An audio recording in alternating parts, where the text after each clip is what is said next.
Mesdames, Mesdemoiselles, Messieurs, chers abonnés de ma page Facebook et autres invités qui viennent de se joindre à moi, la tradition voudrait que pour la nouvelle année, le premier jour de l'an 2019, je vous souhaite bonne année. C'est un souhait, c'est un vœu. Mais beaucoup de dirigeants font parfois croire à leur population que l'année qui commence sera toujours meilleure que celle qui vient de s'achever. Or, de ces espérances chimériques, de ces rêves illusoires, au soir du 31 décembre, on refait toujours des bilans macabres, des bilans qui sont toujours dérisoires et qui nous redonnent un éternel espoir. J'aime bien l'espoir, mais en même temps, il faudrait un certain niveau de sincérité, de vérité au peuple africain par rapport aux messages qui leur sont délivrés par leurs dirigeants qui, chaque fois, utilisent le même refrain de cet espoir qui devrait naître, de cet espoir et surtout de cette émergence qui tomberait du ciel comme le petit Papa Noël et du développement qu'ils vont devoir vivre. J'ai écouté avec beaucoup d'attention la quasi-totalité des messages délivrés par les chefs d'État africains. Je ne pourrais pas résumer ou bien revenir en long et en large sur tous les messages, mais incontestablement, le cœur de l'Afrique, les regards et tous les flashs étaient dirigés vers le Gabon, où certainement l'événement de l'année, c'était la prise de parole de Ali Bongo étant peut-être au Maroc. Comme vous, j'ai aussi regardé la télé. J'ai regardé ces cinémas, voire ces cinémas macabres. J'ai vu le chef d'État gabonais pratiquement transformé en jouet. Le chef d'État gabonais mimant des gestes comme un robot activé. Le chef d'État gabonais avec des mandibules serrées, voire rouées. Le chef d'État gabonais avec une voix sinusoïdale comme un ancien tourne-disque des temps lointains qui, à une certaine période, lorsque les piles sont en train de finir, faiblit par du 45 tours au 33 tours jusqu'à s'éteindre. J'ai vu un chef d'État gabonais époumoné, transformé en légumes. J'ai eu beaucoup de peine parce qu'on ne peut pas se moquer de quelqu'un qui est malade. Mais en même temps, on doit interpeller un dirigeant qui est malade. A-t-il les capacités physiques, morales, intellectuelles de continuer à diriger le Gabon? Au regard des éléments, au regard de ce que j'ai pu constater et demander les avis d'autres spécialistes, M. Ali Bongo ne mérite plus de continuer à diriger le Gabon de là où il se trouve actuellement.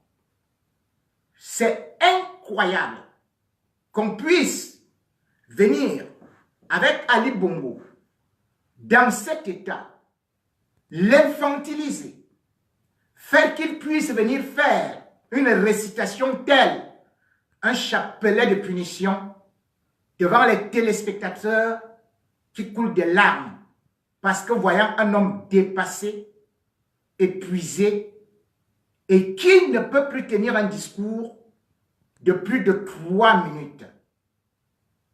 Voilà le record d'un discours de fin d'année qui se termine comme un concert d'opéra macabre où à peine commencé, l'acteur s'écroule et disparaît, tiré le rideau, la face est jouée. La situation d'Omar Bongo me rappelle, malheureusement, dans le même pays, la situation du chef d'État gabonais de l'époque qui s'appelait Léon Mba. Léon Mba, comme Omar Bongo, a eu à quitter le Gabon en août 1966 pour venir se faire hospitaliser ici à Paris, à l'hôpital Claude Bernard. Les autorités gabonaises et françaises avaient laissé entendre au peuple gabonais que Léon Mba était tout simplement un peu fatigué, un peu malade. Or, il souffrait d'un cancer généralisé qui était en phase terminale. Mais le théâtre est allé encore beaucoup plus loin, puisque on a fait que Léon Mba, qui n'avait plus les capacités de pouvoir diriger un pays, qu'il puisse se faire associer à Omar Bongo, qu'on voulait placer comme chef de l'État par substitution.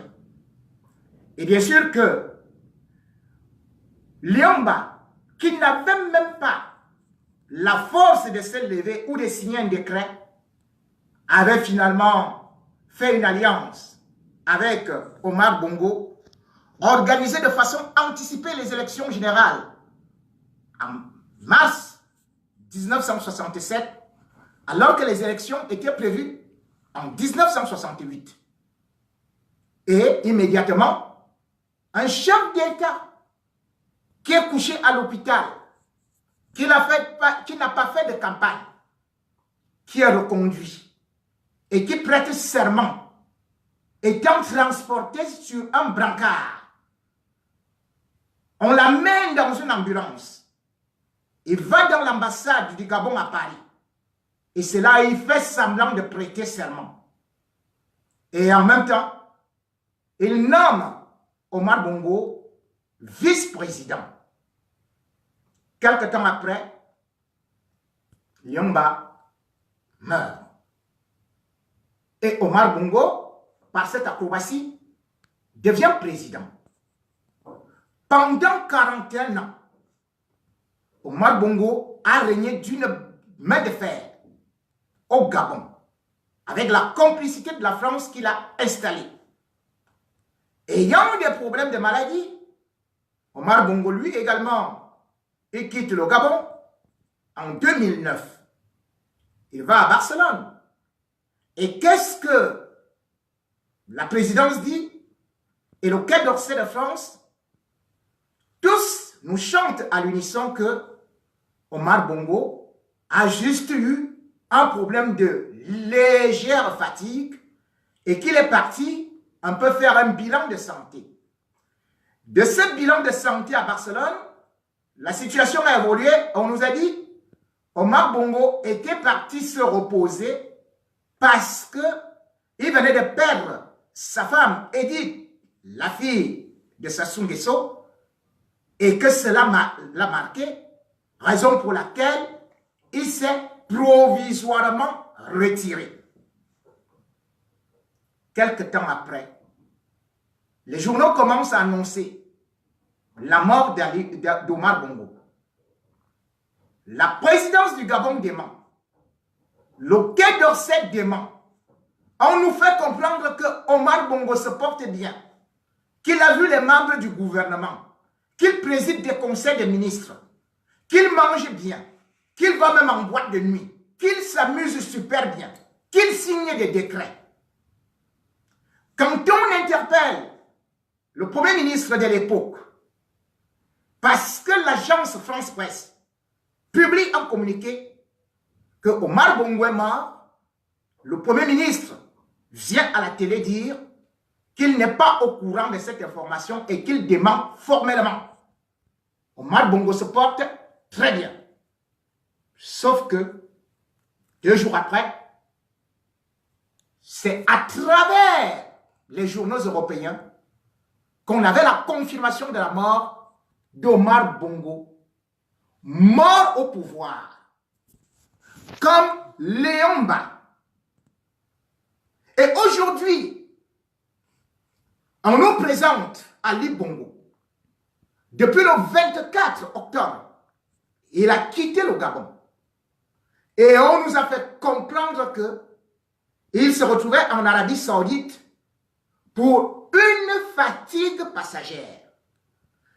C'est l'expression qui a été utilisée par les services de communication de la présidence de la République et qui a été récitée en chœur par tous les membres du gouvernement.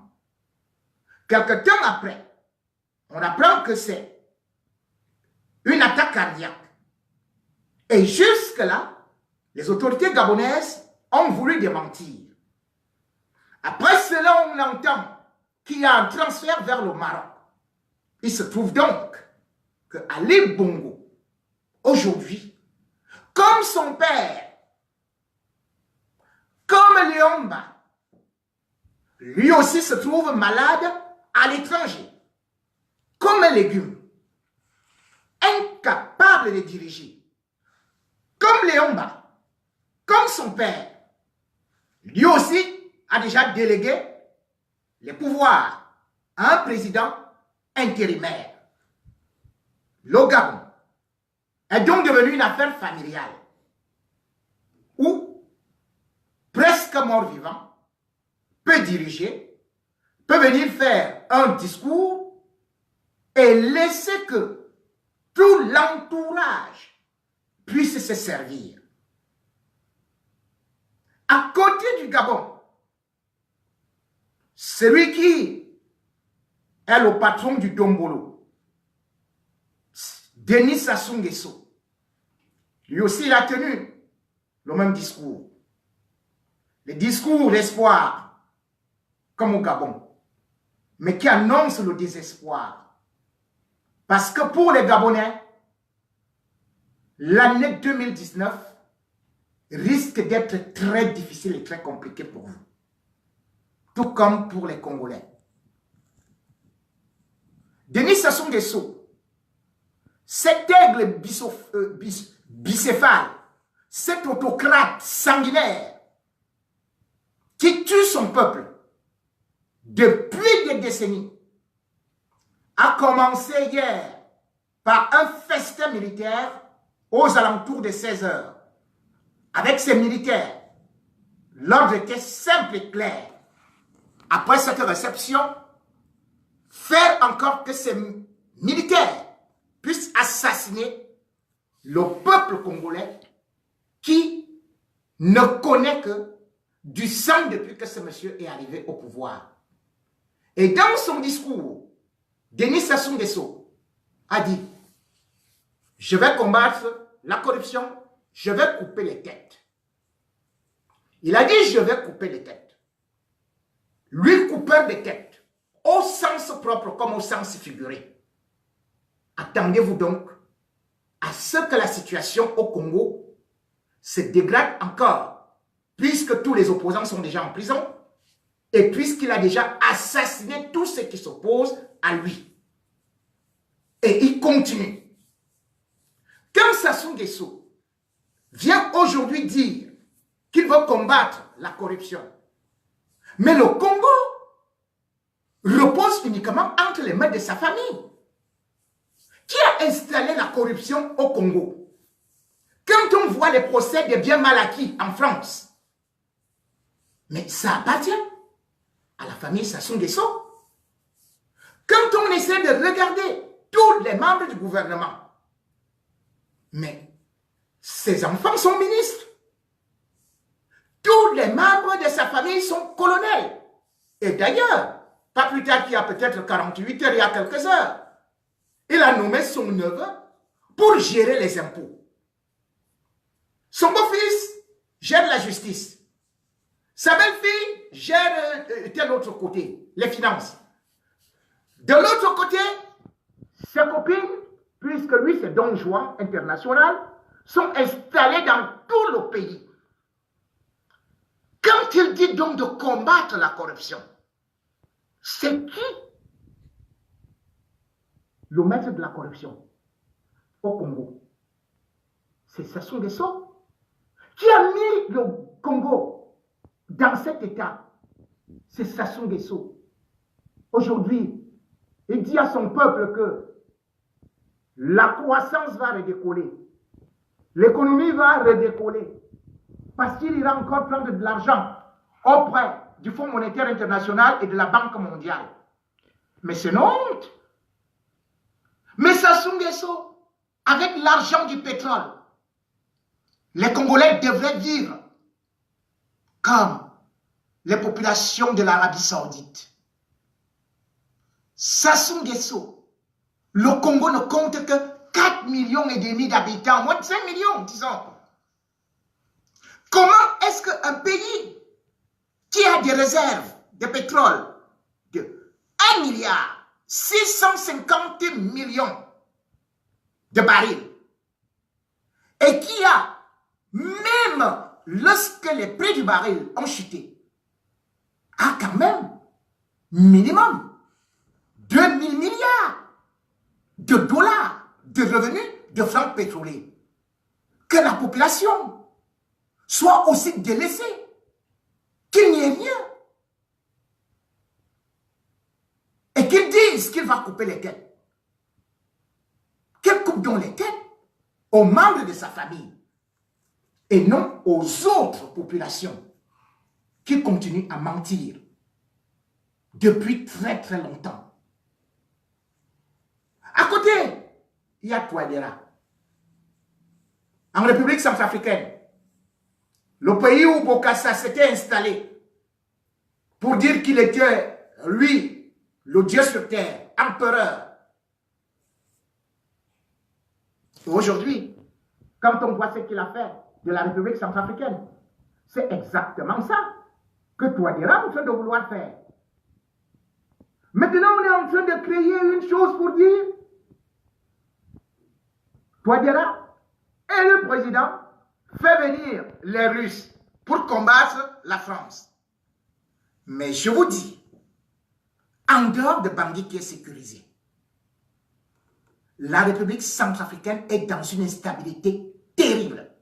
Et le pire, c'est que Touadéra devrait être convoqué dans un tribunal international pour des crimes trop graves. Parce que aujourd'hui, on a des preuves que l'armée de Touadéra non seulement commet des meurtres, mais va jusqu'au cannibalisme. On égorge des populations. Et c'est ce monsieur qui dit qu'il veut continuer à diriger la République centrafricaine. Parce qu'en Afrique francophone, et particulièrement centrale, dès qu'on s'installe, on ne parle plus. Déby, je n'en parle même pas. Parce que c'est totalement indébile. Je vais y revenir. Mais en Afrique de l'Ouest, là, il y a quand même quelques exemples de démocratie. La lumière qui devrait inspirer l'Afrique centrale à pouvoir changer. Nous constatons également, malheureusement, que il y a un îlot de dictature qui, comme la famille du Bongo, a confisqué le pouvoir au Gabon. La famille Eyadema a confisqué le pouvoir au Togo. Comment peut-on souhaiter les bonnes fêtes de fin d'année à des populations alors qu'on est en train de tuer les mêmes populations? À la première semaine du mois de décembre, Faure Gnassingbé a envoyé son armée assassiner des populations civiles innocentes. et parmi lesquels, vous vous rendez compte, un enfant de 8 ans a été abattu. Un autre garçon de 16 ans, lycéen, qui avait un avenir devant lui, a été assassiné. Un autre jeune homme de 32 ans, qui était électricien, même pas politicien, il a été froidement abattu. Un autre de 36 ans, qui était père de famille, qui venait d'avoir un petit enfant, il a été non seulement bastonné par l'armée, mais il a été jeté dans le feu. Et malgré tout, parce que ces populations contestaient une seule chose, qu'on ne pouvait pas aller dans l'élection du 20 décembre dans de telles conditions. Mais Faure Gnassingbé, qui est venu au pouvoir en 2005 par effraction, c'est-à-dire après la mort de son père, et qui est là alors que la Constitution de 1992 dit que nul ne peut avoir 2 mandats. Il a violé la Constitution, continue à la violer et continue à s'imposer en tuant, en écrasant les populations. Regardez l'élection qu'il a donc organisée. Pour l'élection du 20 décembre qui vient de se tenir au Togo, 65% d'abstention. Est-ce une élection? Et quand on regarde même ceux qui sont partis voter, 35% de bulletins nuls ou blancs. Mais malgré tout, on va valider cette élection. La CEDEAO. Parce que la CEDEAO est complice de ce qui se passe au Togo. Depuis 50 ans. Mais est incapable de dégager, de dire la vérité à un type comme Faure Gnassingbé. Parce que Faure Gnassingbé bénéficie des complicités de gens comme Alpha Condé en Guinée. Alpha Condé. Voilà quelqu'un qui a eu à quitter Paris. On nous dit qu'il est professeur agrégé. Et il sait que la manifestation s'inscrit dans la Constitution. C'est un principe de liberté. C'est un droit fondamental reconnu par la Déclaration universelle des droits de l'homme. Voilà un professeur, un soi-disant professeur agrégé, qui chaque fois que les populations guinéennes se mettent à manifester, il envoie son armée écrasée. Faisons un peu le bilan. Entre le 1er janvier et octobre 2018, Alpha Condé a fait tuer, et lui-même le reconnaît, 18 personnes assassinées en Guinée pour des manifestations. Et parce qu'il veut se maintenir au pouvoir. La constitution guinéenne demande également qu'il n'y ait que 2 mandats. Mais maintenant, Alpha Condé veut un 3e mandat et est en train de vouloir tout fignoler pour rester là. Qu'est-ce que la Guinée a fait pour avoir de tels dirigeants? Le pays de Sékou Touré. Qu'est-ce que la Guinée a fait pour mériter un tel tyran? Chaque fois, c'est des bains de sang. En 2009, un clown était venu. On avait tiré, l'armée guinéenne avait tiré sur les gens, sur les populations, en plein stade. C'était un carnage. 1500 blessés et disparus. Des centaines de morts. On croyait que Alpha Condé, en venant au pouvoir, allait au moins arrêter ce cycle de sang au niveau de la Guinée. Mais rien du tout. Il continue comme un simple dictateur barbare qui n'a pas été à l'école. Et pourtant, ce type était dans l'opposition. Ce type a dit qu'il venait pour la libération. Tout comme l'autre sanguinaire de la République démocratique du Congo. Le fils de Kabila. Ils étaient dans la rébellion. Ils ont dit qu'ils venaient libérer les Congolais. Mais regardez donc ce qui se passe. Il a fallu plusieurs interventions de la communauté internationale. Des milliers de morts au Congo pour que Kabila accepte enfin d'organiser une élection. Regardez. Et cette élection, je vous annonce que ce sera le chaos. Le chaos total en République démocratique du Congo. Je m'explique. Le 31 décembre 2017, dès que les populations ont eu à vouloir manifester, Kabila a tiré.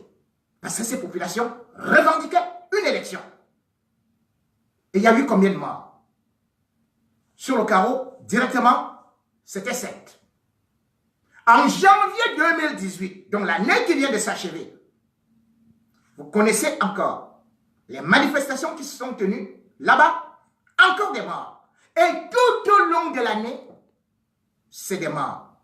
Ah, vous vous rendez compte, l'élection en République démocratique du Congo s'est tenue le 30 décembre, après avoir été reportée.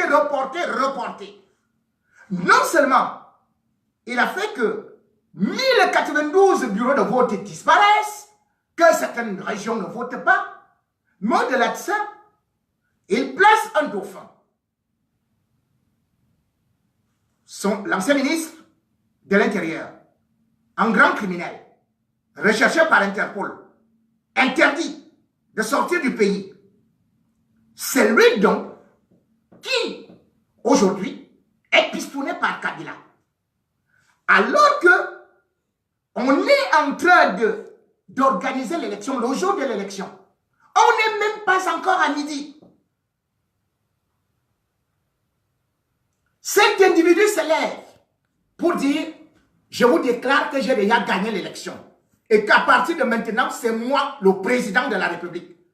Le jour de l'élection,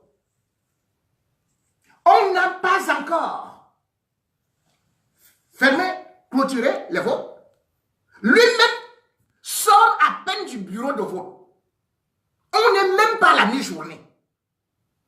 Et il s'est déjà déclaré vainqueur.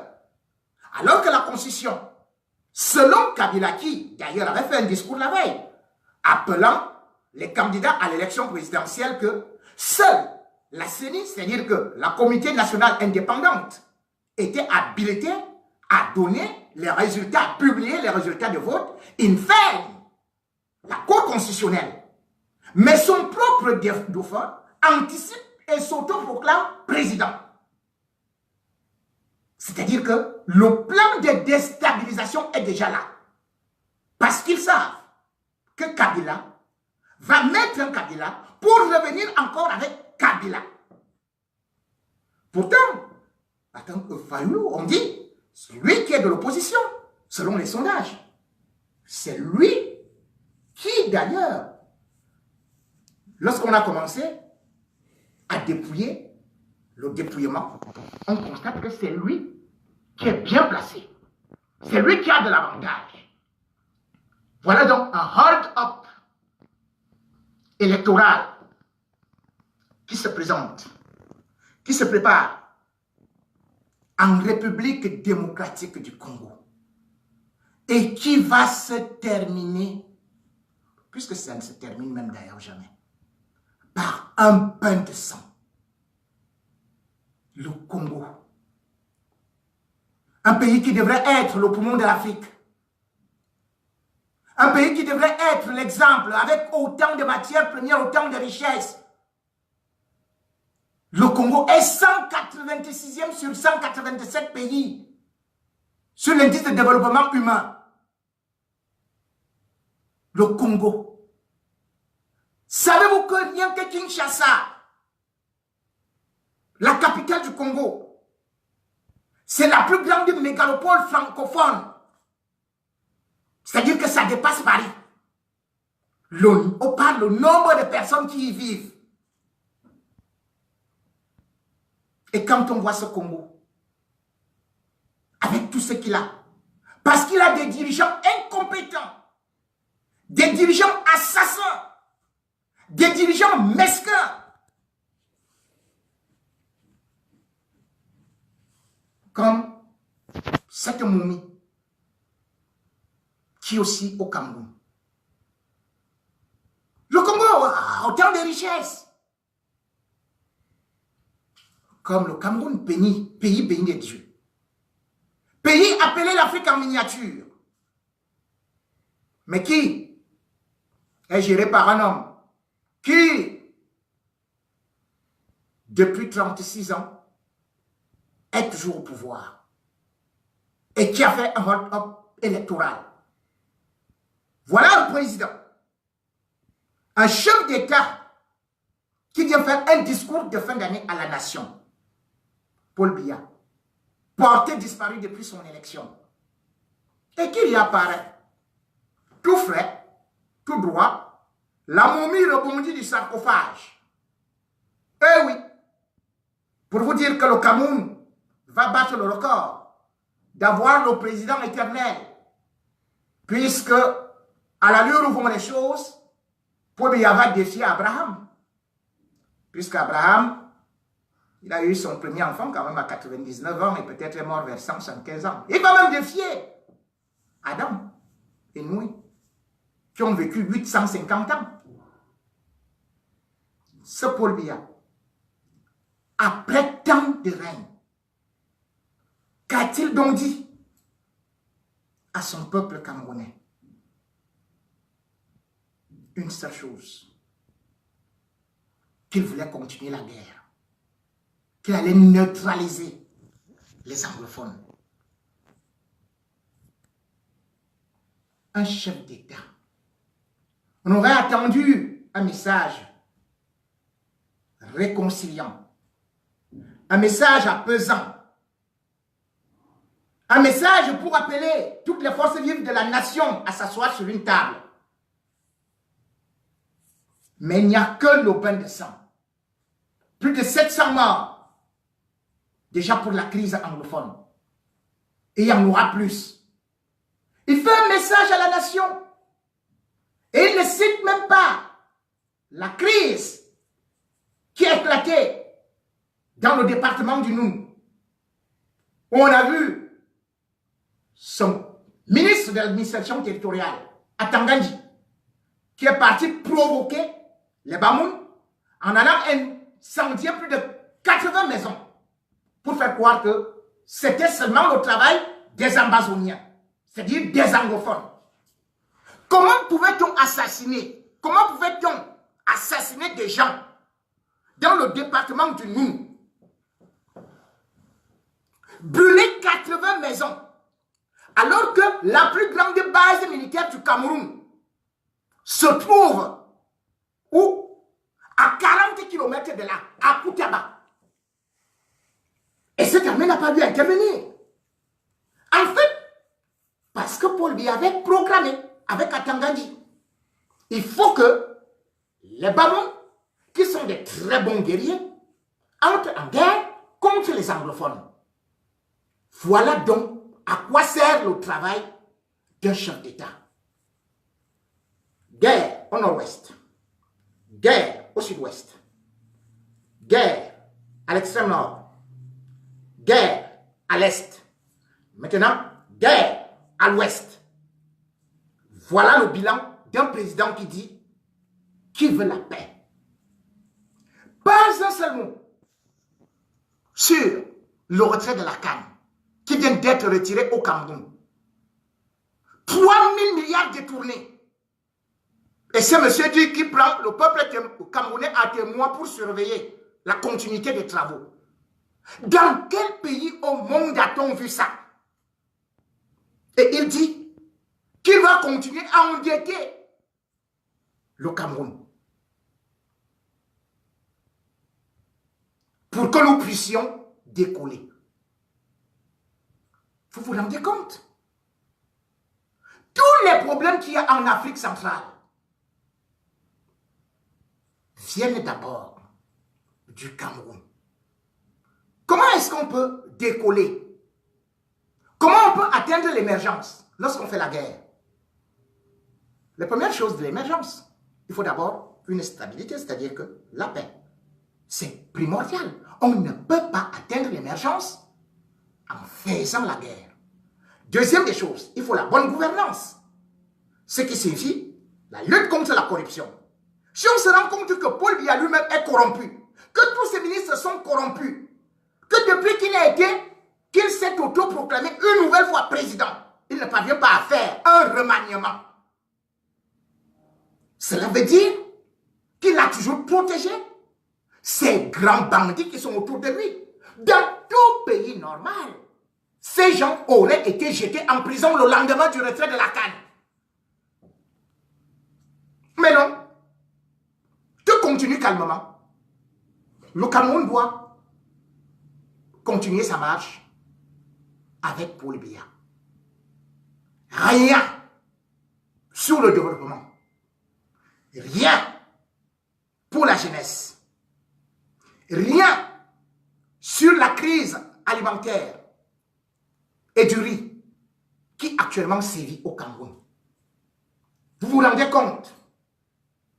Le Cameroun, grenier de l'Afrique, qui nourrissait le Gabon, la Guinée équatoriale, le Tchad, et même plus loin, l'Éthiopie, jusqu'à aider l'Inde.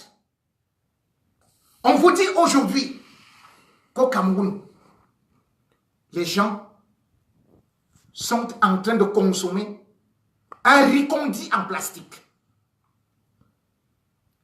Et le gouvernement camerounais, la seule réaction, c'est nous allons convoquer les importateurs de ces riz pour une réunion.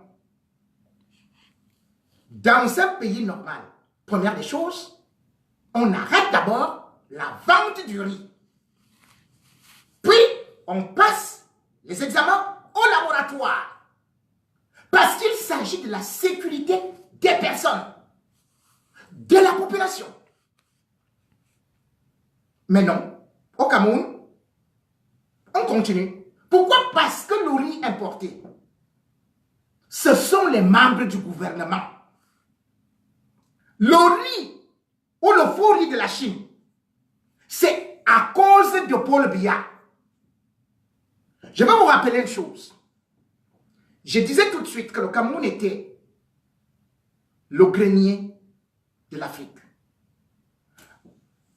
En 1975, le président Amadou Ahidjo avait créé une société qu'on appelait la Soderim. C'est-à-dire que c'était pour du riz. Et à partir de là, cette société offrait au Cameroun 80% de riz. Donc il était quasiment impossible de voir un riz venir de l'étranger. Aujourd'hui, 95% du riz du Cameroun vient de l'étranger. Et comme Paul Biya a signé les APE, c'est-à-dire toutes sortes de mauvaises choses, de marchandises périmées, de poissons en plastique, d'huile avec du gasoil, tout ça entre au Cameroun calmement. Et c'est le Cameroun qui empoisonne toute la sous-région. Quand Biya arrive au pouvoir, en 1997 donc, Paul Biya décide la fermeture de la Soderim. Il envoie 1500 paysans qui travaillaient dans cette structure au chômage. Faillite, 1,5 milliard. portait disparu dans les caisses. Ça, c'est Paul Biya. Et il y avait une autre société qu'on appelait la Semerie. Aussi, Paul Biya l'a ferme. Et je vous dis bien que le Cameroun, à l'époque d'Ahidjo, toutes les denrées alimentaires comprises, c'est-à-dire que vous prenez du riz, vous prenez du poisson, vous prenez les huiles, et tout, c'était maximum 10%. En 99, avec DIA, les importations des denrées alimentaires montent à 20%. Et la FAO commence à dire, attention, parce que la FAO avait déjà même lancé un premier coup d'alerte de famine qui allait frapper le Cameroun, l'Afrique centrale et l'Afrique de l'Ouest en 1995. Mais les dirigeants africains n'ont pas fait attention. Vous partez de 20%. Et hop, 10 ans plus tard, on se retrouve à combien? À ce qui est déjà hors norme. 20%, 40% et maintenant 95%.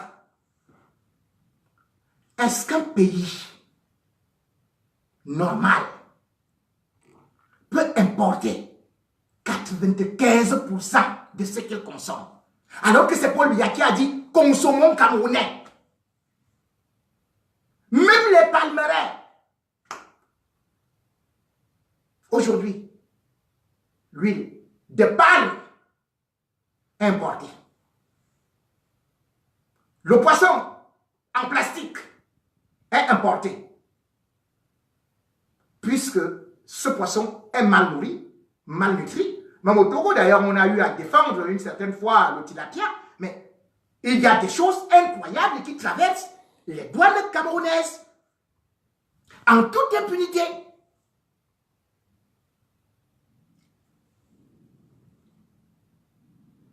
Lorsqu'on essaie de regarder le panier de la ménagère pour tous les pays africains, quel Africain mange aujourd'hui à sa faim? Quel Africain mange à sa faim au Gabon, au Congo, au Tchad, en République centrafricaine, au Bénin, au Togo, au Burundi, en Côte d'Ivoire, au Sénégal? C'est une honte. C'est une honte parce que l'Afrique a tout pour nourrir 9 milliards de personnes en 2050. Puisque le continent africain, c'est combien? C'est 30 millions 475 000 kilomètres carrés. Le continent africain est 10 fois plus grand que l'Europe. Mais personne ne meurt de faim en Europe. La nourriture, on jette dans des poubelles. Le continent africain, c'est 10 fois l'Inde. Le continent africain nourrissait l'Inde. Aujourd'hui, l'Inde est autosuffisante alimentaire. Le continent africain, c'est 4 fois les États-Unis. Personne ne meurt de faim aux États-Unis. Le continent africain, c'est 3 fois la Chine. Mais la Chine vient plutôt cultiver son riz en Afrique pour nourrir les Chinois. Quand on parle aujourd'hui de la Chine qui est en train de s'installer en Afrique, qui est en train de prendre l'Afrique, beaucoup disent tant mieux parce qu'ils nous apportent ceci, ils nous apportent cela, contrairement aux Français. Mais je rigole.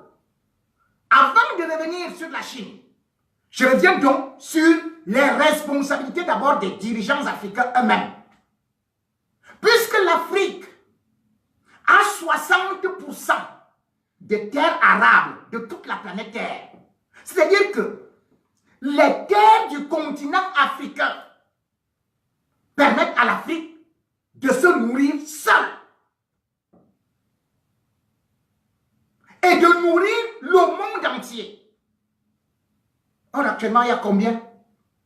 On vous dit qu'en 2050, les terres africaines seront capables de nourrir 9 milliards de bouches. Mais en 2019, les terres africaines ne parviennent pas à nourrir. Vous vous rendez compte? 320 millions d'Africains qui sont victimes de famine chronique, selon la FAO. 45% d'enfants en Afrique centrale meurent de malnutrition. Nous avons les terres. Nous devons faire l'agriculture. Parce que c'est la terre qui nourrit l'homme. Vous allez dire que les Africains sont faibles. Non. En Europe, c'est l'État et d'autres. On a mécanisé l'agriculture. Il y a les engrais. Et il y a ceci. Il y a même des formations. Mais en Afrique, qu'est-ce qu'on a fait? L'agriculture qui occupe 60%, voire 90% dans certains pays, ou 80% de la population, c'est-à-dire que active. Vous connaissez combien les dirigeants africains investissent dans l'agriculture? 4% de leur budget. Les autres, c'est pour leur costume, leur voiture, leur carburant, leur premier bureau, troisième bureau, quatrième bureau, les hôtels. L'agriculture qui doit nourrir les Africains, ils n'y mettent rien. Et pourtant, ces dirigeants africains ont déjà reçu plusieurs dons des organismes internationaux et ont contacté des dettes. Regardez par exemple les accords de Maputo, puis les accords de Cotonou. Dans les accords de Maputo, en 2003, les dirigeants africains, toute l'Union africaine, s'étaient réunis pour dire, à partir de maintenant, nous consacrons 10% de notre budget pour l'agriculture qui doit nourrir nos enfants et qui va aussi créer la main-d'œuvre. Et vous parlez de l'industrialisation, vous ne pouvez pas faire l'industrialisation et vous développer sans pour autant faire que les gens puissent manger. On passe d'abord par la révolution verte. Mais je vous dis jusqu'à présent, il y a à peine 10 États africains qui consacrent 10% de leur budget pour l'agriculture.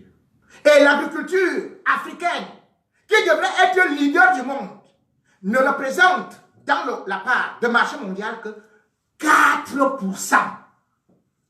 Vous voulez dire que Dieu n'a pas donné les terres à l'Afrique? Si donc, on est incapable de pouvoir orienter même la jeunesse, même dans les programmes scolaires. Les universités africaines, au lieu de copier le modèle de l'Asie de l'Est, au lieu de copier le modèle de la Russie, au lieu de copier le modèle de la Chine, copie seulement des connaissances livresques périmées. Chacun aime entendre que j'ai une licence, j'ai un doctorat, que des diplômes. Mais par la suite, quel est le métier qu'il va faire après? Au Cameroun, c'est Ben Skim. Au Bénin, c'est Zemedjan. Au Togo, c'est l'OEA et partout et tout. C'est incroyable que les mototaxis ou bien le carbox. Pourquoi? Parce que ces diplômes ne servent à rien.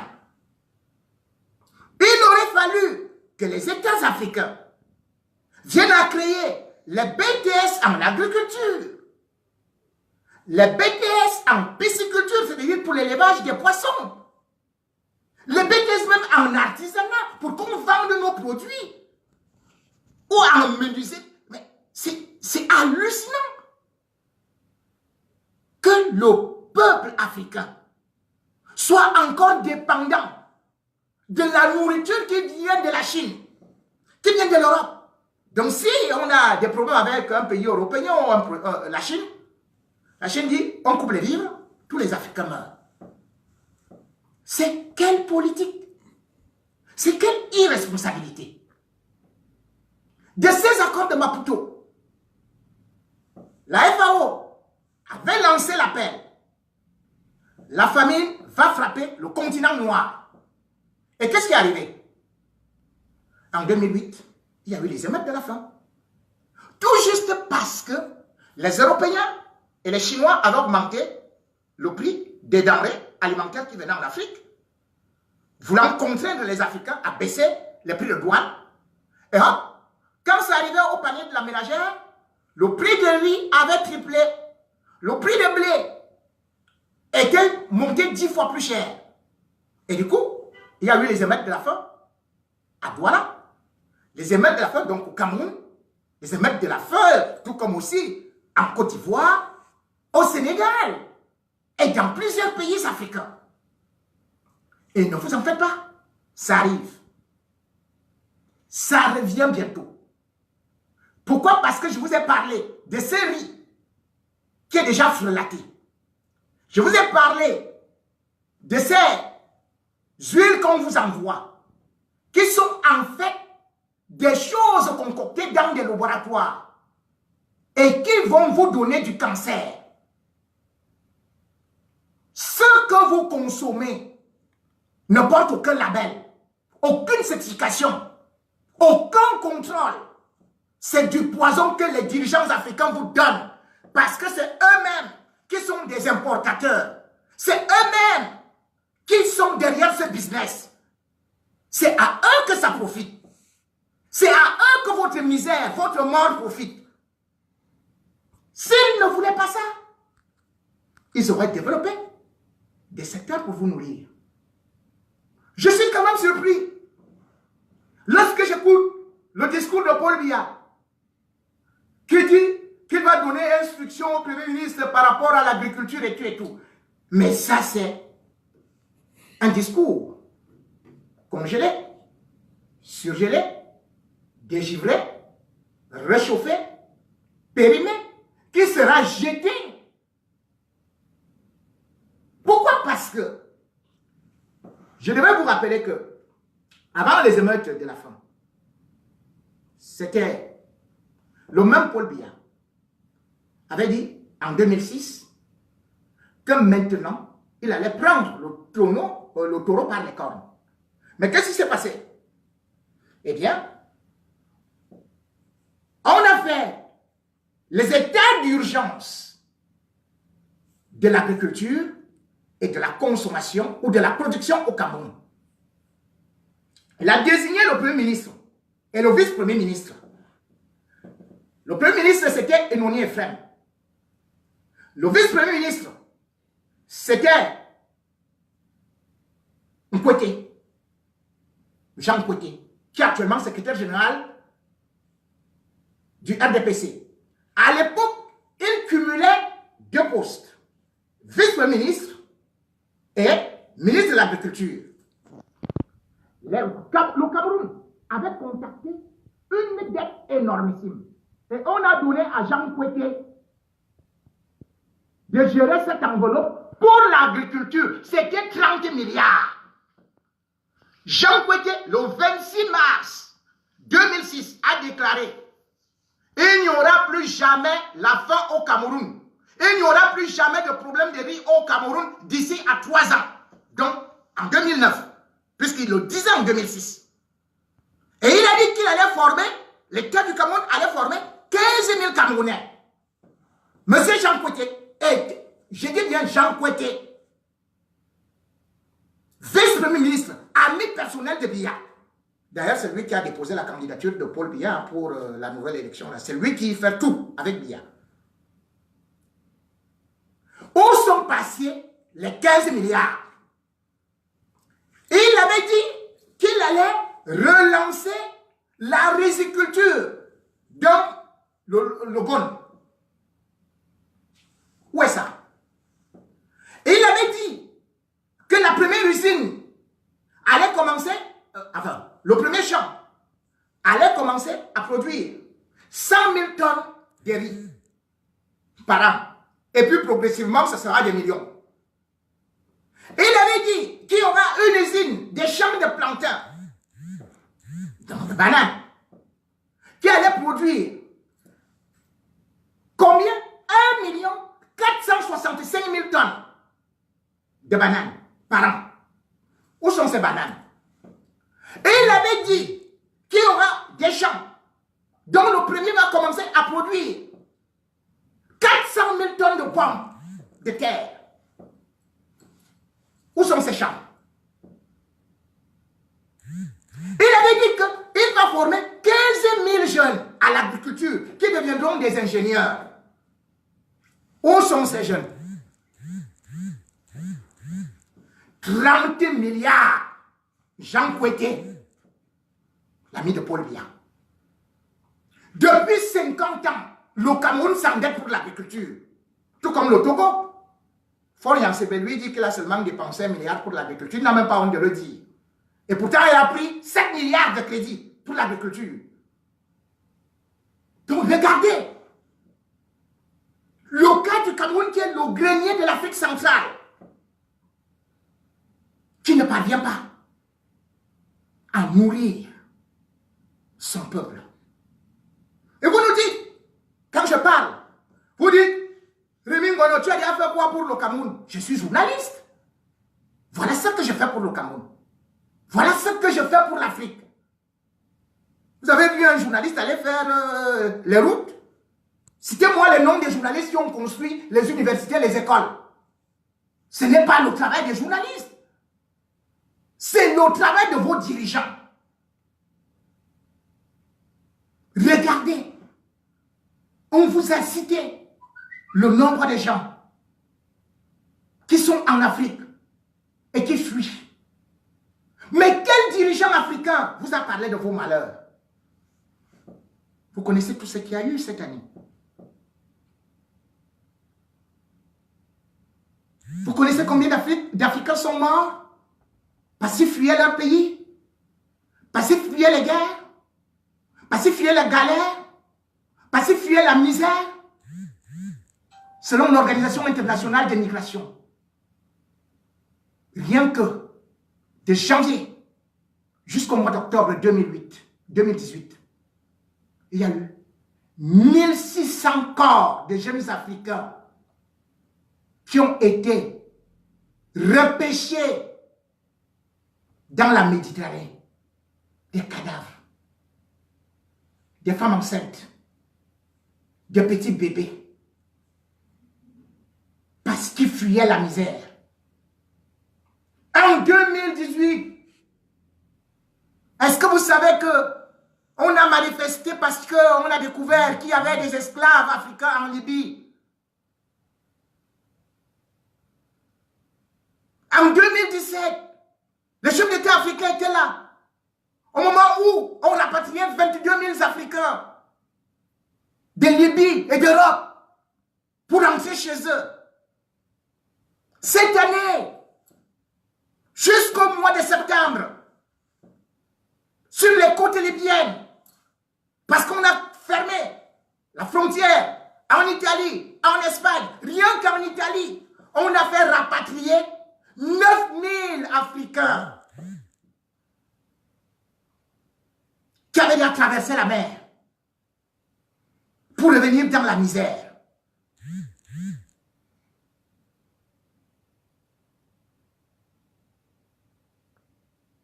Pourquoi? Parce que selon l'ONU, 70% de la jeunesse africaine est dans le chômage. Comment donc ils doivent vivre. C'est pour ça qu'ils s'enfuient. Et de ce quoi ils sont tués. Il n'y a pas d'espoir. Est-ce que vous vous rendez compte qu'en 2013, on a répertorié 21 millions d'Africains qui avaient fui leur pays. En 2013, 75 000 médecins et infirmières africains étaient en train d'exercer dans les pays de l'OCDE. C'est-à-dire que c'est une fuite de cerveau. Pendant ce temps, l'Afrique noire, c'est un médecin pour 10 000 habitants. J'ai dit Afrique francophone, hein? Parce que je ne vous parle pas de toute l'Afrique. Je vais vous montrer la différence entre l'Afrique francophone, l'Afrique anglophone ou autre. Qu'est-ce qui nous vaut cette malédiction? Vous voulez dire que c'est une malédiction? Mais je n'en crois pas. Les gens disent souvent, ceux qui ne sont pas, ceux qui sont des athées, des agnostiques, disent que depuis que les Africains pleurent, ils prient. Le bon Dieu ne leur donne rien. Ah bon? C'est faux. Certes, Jomo Kenyatta disait, quand les Blancs sont venus en Afrique, ils avaient les terres et nous la Bible. Ils nous ont appris à prier les yeux fermés. Quand nous les avons ouverts, ils avaient les terres et nous la Bible. Non. Mais on peut aussi expliquer. Parce que certaines firmes européennes se sont installées pour prendre les terres parce que nos dirigeants n'ont pas voulu investir dans l'agriculture. Est-ce que vous savez que les dirigeants africains ont déjà vendu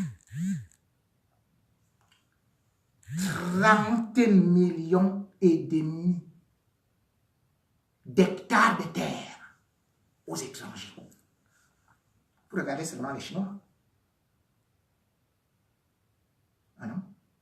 Les premiers, ce sont les Européens, dont le Royaume-Uni. Il y a même des petits pays, la Lituanie, qui vient acheter des terres en Afrique. Le Koweït, le Qatar, même le Venezuela, le Brésil, sont déjà achetés des terres en Afrique. Et d'autres même n'ont pas acheté. Puisque, par exemple, on offre les terres aux Chinois. Regardez Paul Biya, qui dit qu'il veut faire de l'agriculture. Mais qu'est-ce qu'il fait? Le premier don, il offre 100 hectares à un Chinois dont on ne connaît ni la société, ni d'Adam, ni d'Ève. 100 hectares. Et les Chinois viennent s'installer au Cameroun. Ils commencent à produire du riz. Ce riz, il nourrit les Chinois parce qu'il est directement exporté. Donc, il va en Chine. Pas au Cameroun. Et curieusement, un autre riz quitte la Chine pour venir au Cameroun. Et on va nous expliquer que le riz qui vient de la Chine là n'a pas un problème. Que ce n'est pas du plastique. Oh, c'est de l'amidon. Et puis que l'amidon durcit. Pourquoi est-ce qu'on ne laisse pas que le riz chinois cultivé, le riz camerounais cultivé au Cameroun par les entreprises chinoises soit mangé par des Camerounais? Pourquoi ça part en Chine?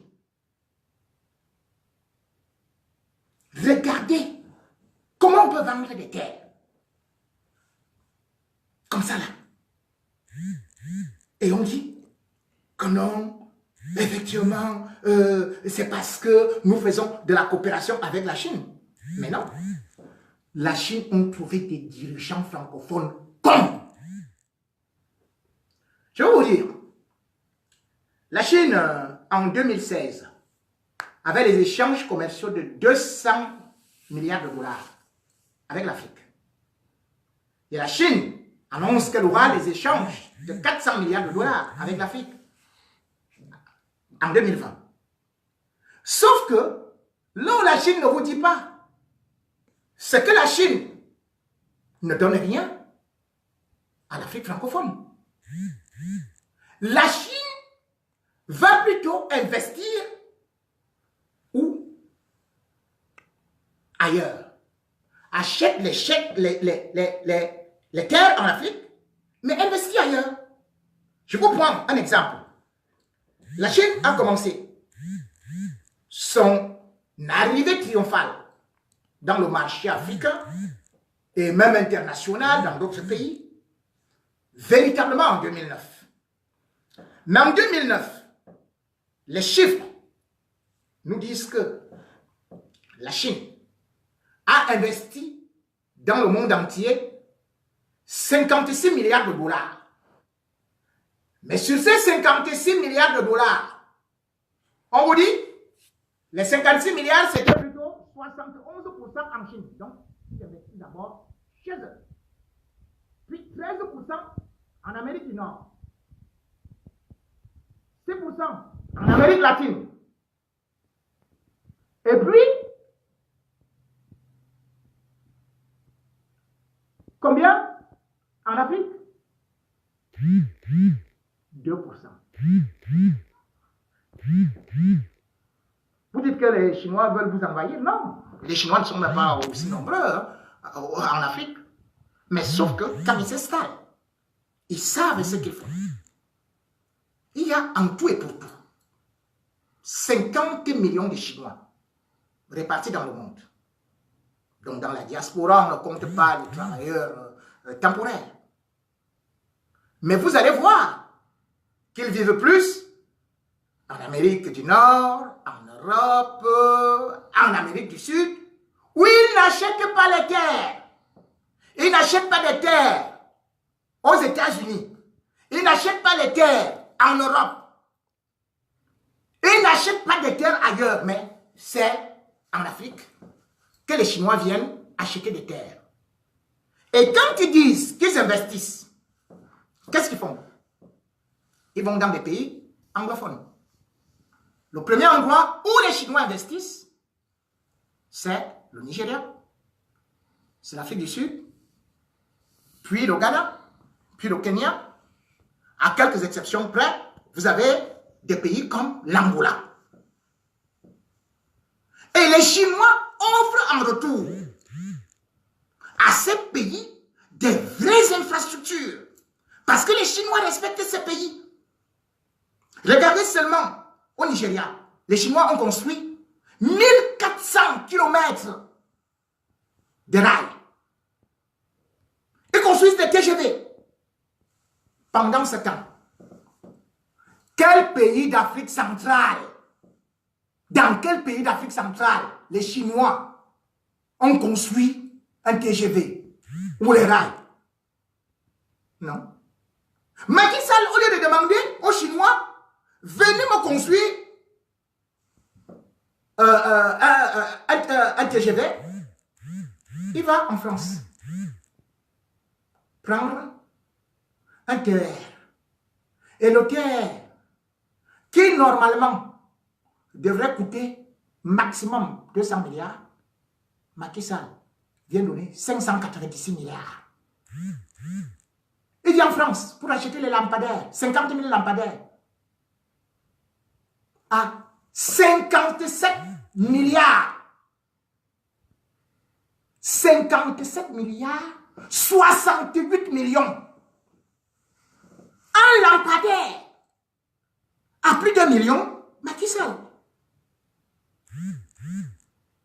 Donc même la coopération avec la Chine, on ne sait pas le faire. On préfère dire que la Chine va nous construire un stade de football. Qu'est-ce que le stade de football sert à quoi? Au développement d'un pays. Donc vous voyez que les Chinois, ils investissent ailleurs. En Afrique francophone, rien. Regardez ce qu'ils ont fait au Ghana. Mais au Ghana, ou bien en Éthiopie. Mais on leur a dit au Ghana, au lieu de venir toujours avec vos marchandises, vous allez installer vos entreprises ici pour que ces entreprises produisent et payent les taxes et en même temps puissent permettre à la population de bénéficier des emplois. Regardez par exemple la structure qu'on appelle Wanilu, qui est installée par exemple au Ghana. Mais cette entreprise, quand elle s'installe au Ghana, c'est 30 000 Ghanéens qu'elle emploie. C'est 2 milliards de dollars qu'elle investit. Qu'est-ce que les Chinois font au Cameroun? Qu'est-ce que les Chinois font au Gabon? Qu'est-ce que les Chinois font au Congo, en RDC? Qu'est-ce que les Chinois font en dehors de ces folies que nous avons actuellement? De ces chaussures qui se déshabillent dès que vous vous mettez à danser, le coupé décalé. De ces pantalons qui se déchirent dès que vous voulez vous courber. De ces chinoiseries qui ne durent pas. Parce que les Africains sont des dormeurs. Des Africains francophones sont des idiots, des nigauds, des trigots, des oiseaux, des zéros qui vivent dans le zoo. Il est inadmissible que des gens qui puissent dire, qui réfléchissent, ne se soucient pas de l'avenir de leurs enfants. Je disais tantôt, la Chine vient d'être pauvre. La Chine a fait quel miracle pour se développer? Qu'est-ce que la Chine a que l'Afrique n'a pas? C'est l'Afrique qui a tout. Comme tout de suite je disais, ceux qui disent que oh, vous priez Dieu et Dieu n'a rien donné à l'Afrique. Dieu a tout donné à l'Afrique. L'Afrique, c'est le paradis sur terre. Rendez-vous compte, le continent africain compte 95% des réserves mondiales d'uranium. Cet uranium-là est utilisé pour donner l'électricité en France. Pendant 7 ans, 621 millions d'Africains sont privés d'électricité. Le premier jour de l'an, au Cameroun, il y avait coupure d'électricité du matin jusqu'à midi. Le 31, il y avait coupure d'électricité de 8h à 15h. Et pourtant, on n'a même pas besoin de ces barrages et consorts, puisque l'Afrique peut utiliser le solaire, les plaques photovoltaïques et tout, puisque Dieu a donné même le soleil à l'Afrique. De telle sorte que le continent africain a 7 kWh par mètre carré de solaire. C'est déjà une bénédiction. On peut utiliser sur la géothermie ou sur la pluviométrie puisqu'on a des fleuves. Mais on vous fait comprendre que nous qui avons toute l'eau du monde, la moitié de la population africaine est privée d'eau potable.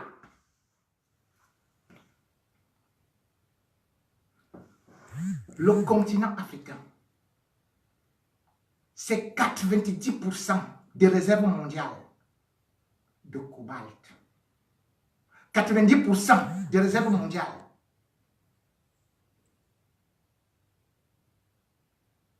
de chrome.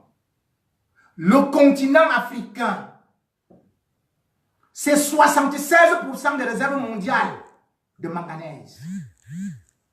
Le continent africain, c'est 73% des réserves mondiales de diamants. Le diamant qu'on vous dit là, c'est en Afrique. Le continent africain, c'est 60% des réserves mondiales d'aluminium avec lequel on fabrique les téléphones, les voitures, tout. Le continent africain, c'est 40% des réserves mondiales d'or. Mais au Sénégal, où il y a de l'or, même les artisans ne savent pas là où va l'or du Sénégal. Cette année encore, ils sont en train de demander à l'État, mais nous, où est même notre or? Finalement, pour qu'ils fassent des bijoux sénégalais, ils vont encore prendre l'or en Chine ou en Malaisie. Ils s'oublient. Au Mali, les Maliens ne savent pas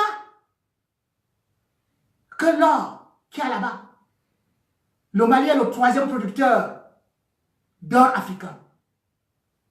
Le Mali est 11e producteur mondial d'or. Mais regardez comment les Maliens vivent.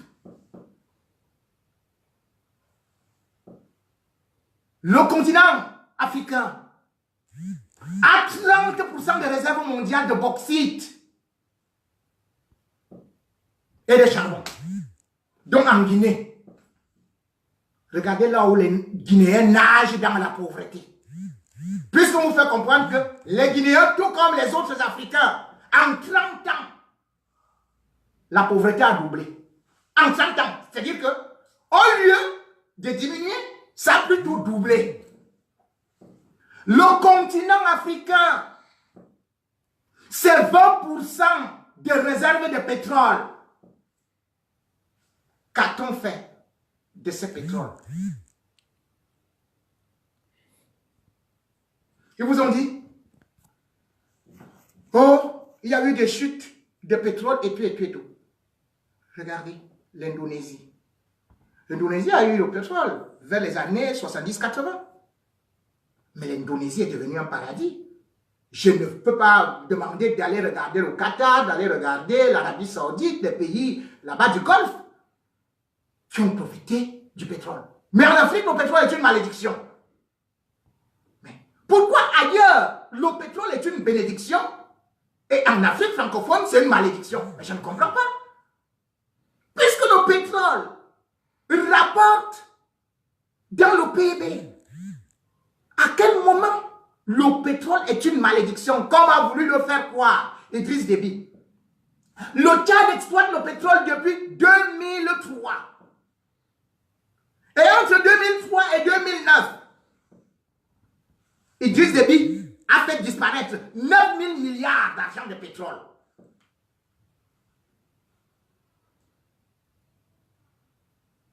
Et maintenant, il dit, il y a eu une chute du prix. Mais les Africains, ils sont des cons.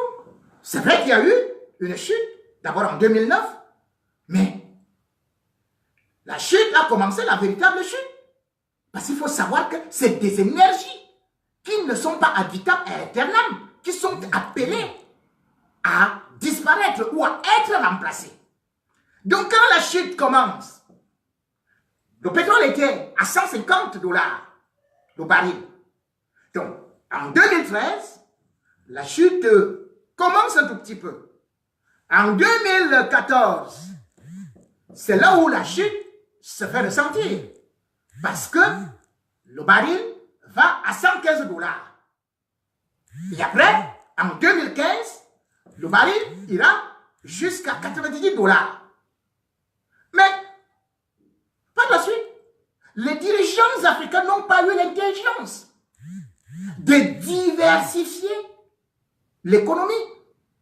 Mais non, ils sont restés là. Ils ont continué à mettre dans leur budget, pour le pétrole, le baril, à 150 $. Donc, tous les budgets des États producteurs de pétrole africains, entourés des grands économistes là, qui disent qu'ils ont fait des universités, qui sont des agrégés, ils mettaient 150 ou 130 $. Alors que le pétrole, par la suite, en mai 2015, était déjà descendu à moins de 50 barils, à moins de 50 $ le baril. Comment tu fais donc des prévisions avec tel prix? Tu vas faire, mais c'est pas possible. Entre-temps, qu'est-ce qu'ils ont fait avec l'argent du pétrole, quand le pétrole était au plus haut prix? Qu'est-ce qu'ils ont fait? Sassou Nguesso, le budget du Congo, c'était, ça a toujours été, c'est-à-dire que les exportations du Congo, c'est 90% grâce au pétrole.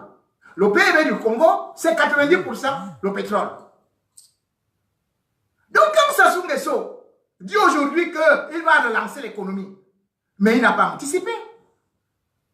Si on remet à un Belge, à un Suédois, parce que la Suède, la petite Suède, qui est grande comme un mouchoir de poche, dépasse tous les pays francophones. Si on installe un Belge, chef d'État du Congo, vous allez voir, dans le sous-sol du Congo, en dehors du pétrole, il y a le diamant, il y a l'or, il y a le phosphate, il y a le manganèse, il y a le chrome, il y a le cuivre, il y a le fer. Et d'ailleurs, le continent africain, c'est 15% des réserves mondiales de fer. Est-ce qu'on peut faire des constructions au monde sans le fer? Donc tout ça. Et au-delà de ça, un autre avantage s'est ajouté. Le continent africain aujourd'hui, lorsqu'il y a le gaz qui a été découvert un peu partout, et vous allez vous rendre compte que le gaz torché en Afrique, c'est 40 milliards. Vous vous rendez pas? 40 milliards de litres. Vous vous rendez compte? Par an. Et on ne parvient pas à se développer. On ne parvient à rien faire. Les pays francophones sont toujours des derniers. Voilà le Libéria de George Weah qui est arrivé hier. 14 ans de guerre. Len Johnson a essayé. George Weah à peine arrive et dit les universités sont devenues gratuites. Après, le Libéria va dépasser tous ces pays-là. L'Éthiopie vient d'être un pays affamé. L'Éthiopie dépasse déjà tous les pays francophones. Le Rwanda sort d'une guerre civile qui a fait 800 000 morts.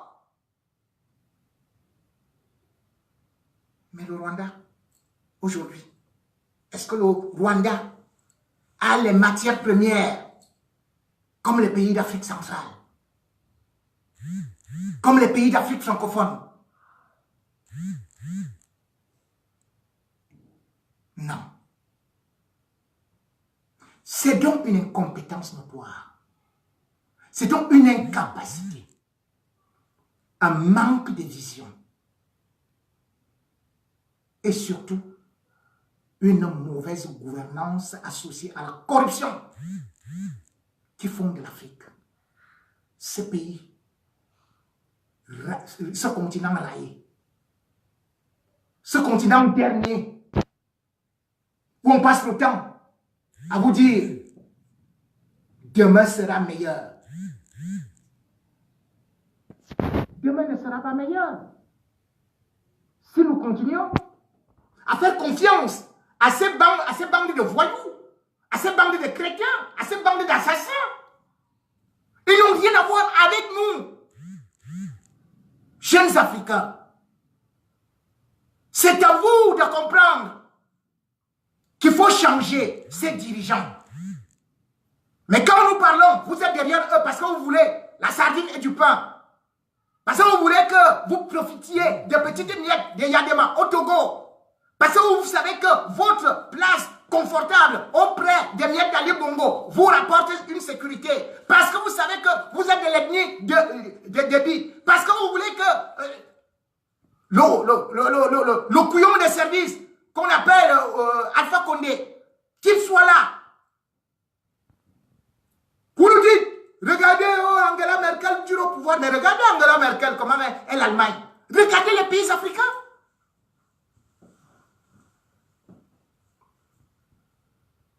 Chaque fois, bonne année. Mais que des morts. que des guerres, que des misères. Et quand je regarde l'avenir, je vois des éclairs de tonnerre. Je vois le ciel s'assombrir. Je vois des vagues de nuages, comme le déluge. Je vois les ténèbres inextricables. Je vois le noir de l'enfer qui se dessine. Je vois le diable. Je vois le cataclysme, l'abîme, l'apocalypse. Voilà l'Afrique.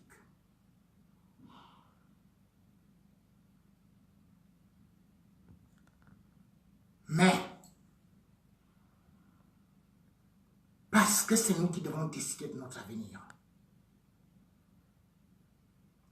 Parce que nous ne devons pas accepter la résignation, la domination, la recolonisation.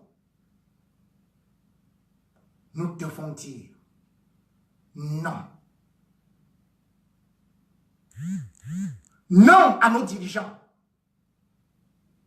Non aux nouveaux colons. Non à ceux qui nous ruinent. Non à ceux qui nous tuent. Non à la désunion. Nous devons dire oui à la fusion. Oui à la cohésion. Non aux panafricains, mais oui aux panafricanistes. L'Afrique, c'est 54 États, 166 frontières. On a appris à nous diviser. Nous devons apprendre à nous unir. Désormais, les frontières sont les cicatrices de l'histoire et de la colonisation. Mais nous formons un. Il y a l'Union européenne, il y a les États-Unis, il y a la solidarité parmi ces peuples. Mais en Afrique, on a instauré le tribalisme, le clanisme, le régionalisme pour nous diviser. Gabonais, Camerounais, Ivoiriens, Sénégalais, Congolais, Burundais, tout le monde, tout Africain a intérêt de dire, comme les gilets jaunes, levons-nous, prenons notre destin en main.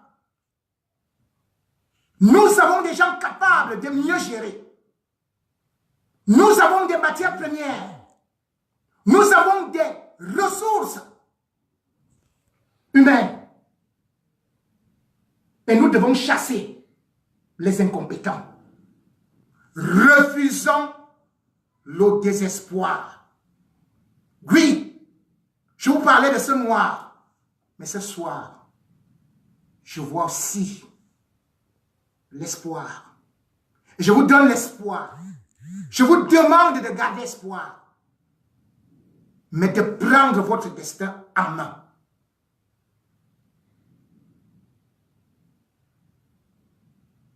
L'espoir que tout doit changer. L'espoir que vous devez profiter de vos matières premières. L'espoir que vous allez manger à votre faim. L'espoir que vos enfants iront à l'école et non passeront le temps à payer les dettes concoctées auprès du Fonds monétaire international et de la Banque mondiale, qui ne sont pas des instruments pour nous aider, mais pour nous piller. L'espoir que nous sommes un peuple debout, comme le peuple français a dit non aux nazis allemands. De cet espoir de De Gaulle, moi sans être général, étant seulement soldat du peuple, je vous lance cet appel à la conscientisation et au changement. cet appel de l'espoir, comme le disait le général de Gaulle, la fin de l'espoir est le commencement de la mort. Merci et bonne année.